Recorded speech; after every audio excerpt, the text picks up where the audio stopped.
হোজাই জিলা আমপুকুৰী গাঁৱত ডেংগুৰ আক্ৰান্ত হৈ 2 বছৰৰ এজন শিশু মৃত্যুত পৰিবলগীয়া হৈছে।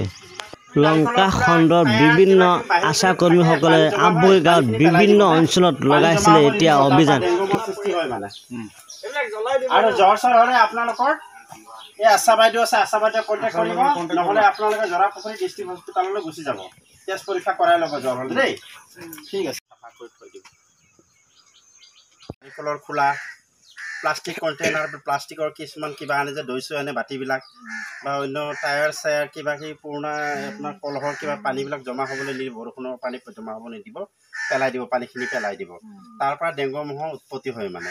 আপোনালোকে সেইখিনি পানীখিনি পেলাই দিলে তো এই ডেংগুটো নহ'ব আৰু। ডেংগু মহে আশ্ৰয় ল'লে লোৱাৰ ঠাইটো নাইকিয়া হৈ যাব মানে। য'ত লাৰ্ভাটো সৃষ্টি হয় তাৰ সেইটো নাইকিয়া হৈ যাব। আপোনালোকে অলপ চাফ চিকুণ কৰি ৰাখি থৈ দিব। আৰু এই জেগাটাৰ মধ্যে যে এইটো পঢ়িব চাব, চূণ অতা অল্প মাৰি দিবা।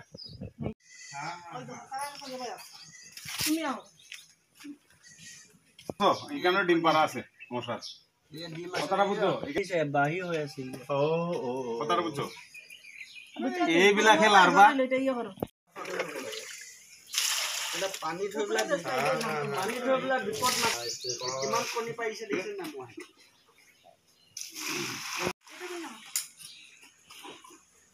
নমাই লওক, খিচি থকাটো দেখা যায়। এতিয়া ৰেড দি ঘোষণা কৰি দিব লাগিব।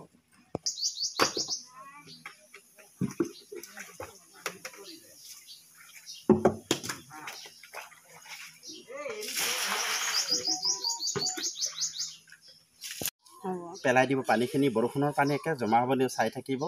আৰু যদি চাফা কৰি নথয় আপোনালোকৰ তাতে ডেংগু মহে কণী পাৰিব। তাতে কণী পৰাৰ পিছত ডেংগু হ'ব।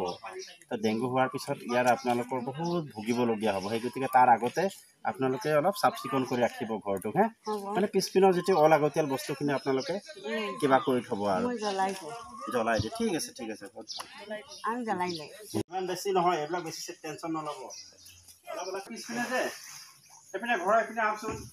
টায়াৰটো আপোনালোকে অলপ বেলেগ ঠাইত উঠাই দিব। এই টায়াৰটো যে আছে পানী জমা হ'ব নহয়, ইয়াতে পানী জমা হ'লে ইয়াৰ পৰা ডেংগু মহে ইয়াতে কণী পাৰিব। টায়াৰটো আপোনালোকে পানী নপৰা জেগাত উঠাই থৈ দিব। এই নাৰিকলৰ পৰা প্লাষ্টিক, যেনিবা এই প্লাষ্টিকৰ জাৰটো অলাগতিয়াল পানী আছে, এইটো চাওক, ইয়াতে আপোনালোকৰ ডেংগু মহে কণী পাৰিব। এটা যে জায়গা মানে বৃষ্টি পড়ে না,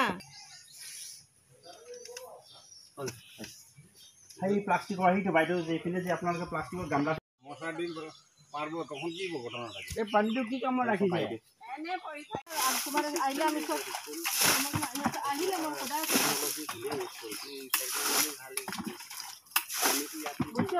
হয়,